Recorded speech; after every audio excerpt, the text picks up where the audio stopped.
For generations, we've misinterpreted the story of the woman at the well. We've called her an adulteress, a sinner, someone who Jesus had to shame before saving. This was the story I believed and taught.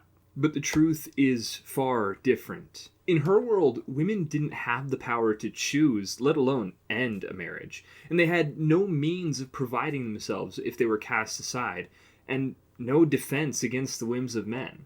This isn't a story of immorality. This is a story of injustice. And when Jesus meets her, he doesn't condemn her. He restores her dignity and entrusts her with the gospel. Grace and peace to the seeker and the saint. I'm Joshua, a Jesus follower and truth seeker. Welcome back to The Truth and Tension. I used to read the story of the woman at the well in John 4 in a pretty particular way. And I'm sure it's a way you all have heard. She was a promiscuous woman, immoral. This was almost a cautionary tale of sexual sin. And Jesus had to shame her by bringing up all of her sin, and through that somehow teach her about God. It was only after Jesus showed his divinity by proclaiming to her all of her many sins, marrying 5 men and living with another, that she finally believed that he was the Messiah, and she was saved through that. And honestly, in our modern cultural context, that's kind of what it seems like. Jesus goes into this place called Samaria. He sits at a well and waits. A woman comes along, and he asks her for a drink. She, reluctant, doesn't want to give him the drink, but she at least entertains conversation. She becomes increasingly curious as to this man and the living water he talks about, until this climactic moment when he tells her to get her husband. She says she doesn't have one, and he says, yes, that's true, because you've been married 5 times, and the man you're living with now isn't your husband. It's through this that she learns he's a prophet and questions more on the nature of God, and then learns that he is the Messiah. Obviously, a loose woman that had been married 5 times, divorcing men at her whims, and then deciding she didn't need marriage at all, and living with someone that wasn't her husband. Seems pretty straightforward, right? Well, not exactly. This seems great at first reading, but it's an interpretation that's been used for centuries to shame women and teach good Christians that we should call out even perfect strangers for their sexual immorality to save them. You have to get someone lost before you get them saved. Now, there is such a thing as sin, and sexual sin. We can be guilty of those things. But I believe what's happening in this story is something entirely different. Because as I was discussing it with a friend, one cultural detail changed everything I thought about the passage and showed me a new way to read it that felt so much more like Jesus. So I was talking with a friend a few weeks back about the concept of living water, and what did Jesus mean by that? It is a really interesting concept. I may do a video on that eventually and link it here, but for now, just know that that's what we were talking about. So we turned to John 4 and we started reading through this story. And directly after this bit about the living water, we see Jesus saying to the woman, go and bring your husband. Well, it was then that I thought about the cultural implications of this woman being married so many times. And pretty soon I went down this kind of cultural rabbit hole to find that women couldn't divorce in this day and age. They didn't have the legal authority to do so. Only men had the power to divorce. More than that, divorce left women with no livelihood or social standing. This wasn't a desirable thing. A divorced woman with no son to care for her was nothing. They couldn't really work. They had no social standing to speak of. They had no wealth to lean back on. They couldn't protect themselves, legally or physically. So women in this day and age weren't incentivized to seek divorce. They weren't incentivized to become loose women. Men, on the other hand, could divorce a woman for any cause. Some rabbis even taught that you could divorce a woman for burning your food.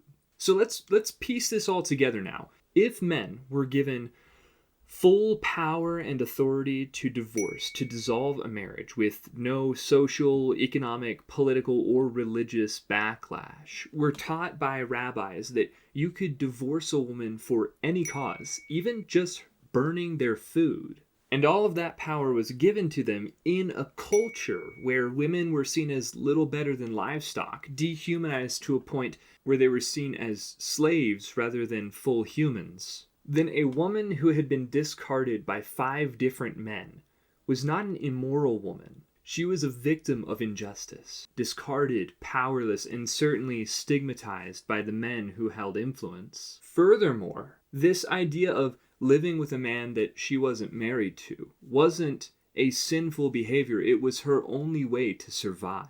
Perhaps she felt she didn't deserve another marriage. Perhaps she felt that the only love she was worthy of was the counterfeit that this man offered her, who wouldn't marry her, who wouldn't give her that social standing, that justice. Or perhaps this man didn't want to take on a wife or another wife. Perhaps he didn't want to commit social suicide by taking a woman who had been married to 5 other men.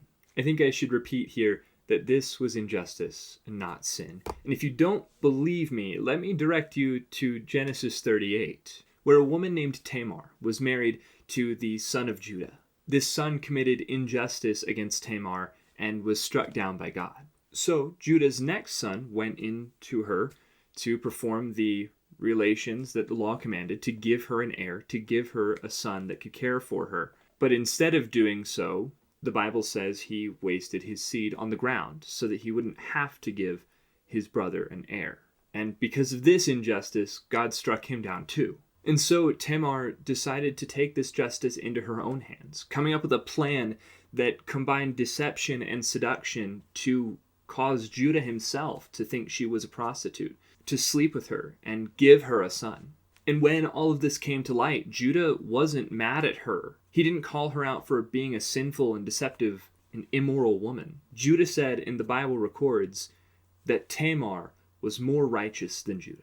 If we see these two stories in light of one another, this woman that was living with a man who wasn't her husband is the same as Tamar, who through deception and seduction caused Judah to sleep with her in order to take justice into her own hands and get what she by right deserved. These were women surviving in a system that was not kind to them.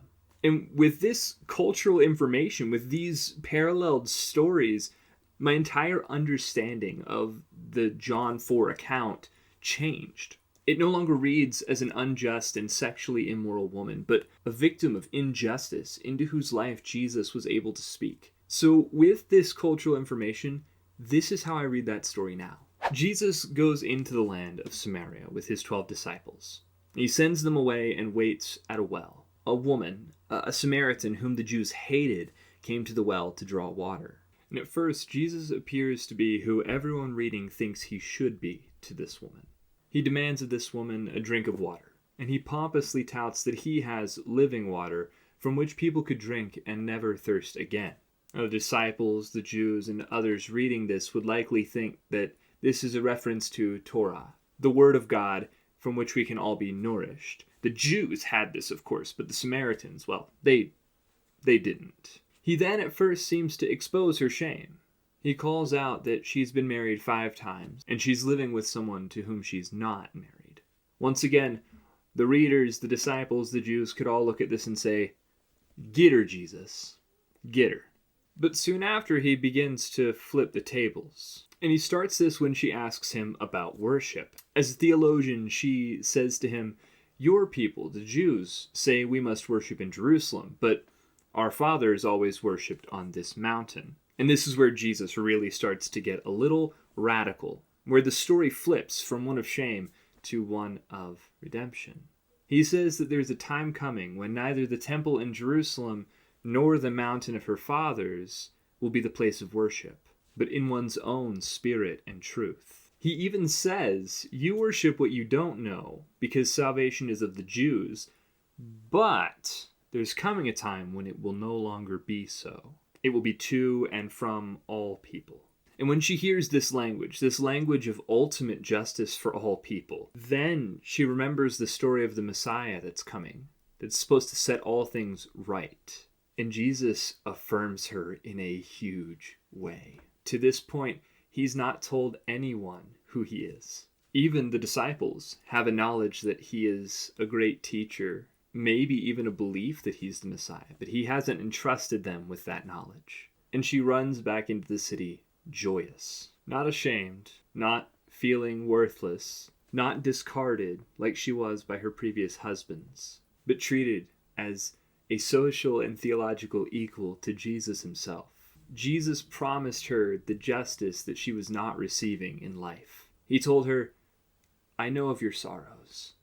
I know of your trials. I know that you've been cast aside by many, cast off by your husbands, told you're unworthy to worship by my people, stigmatized by those with social influence. But I bring an age when none of that will matter. And then this woman, who'd been discarded by 5 men, unaccepted by the man she was living with for survival's sake, became the first evangelist in all of Samaria. Now, I know that's a lot of information, but what does it mean? It means that we should always be on the lookout for those who are marginalized, like this woman cast aside by men, and teach them of their inherent worth to God, and the fact that what has happened to them is not the end of them. They too can worship God in spirit and truth. They too can drink of living water and never thirst again. Whether it is the women who were made victims and blamed by purity culture, whether it is the divorced woman, the single mother, or the abuse survivor that the church is shamed, or whether it is the victims called sinners by the systems that excuse those in power. Jesus didn't bring shame, and neither should we. He didn't call out a woman for her sin. He told her she was worthy and empowered her to go and tell. He entrusts his holy gospel to the ones that others would discard. So the woman at the well is not a story of Jesus calling out sin to save a desperately wicked woman. It's a testimony of worth. It's a reminder that Jesus meets victims with living water and not with shame.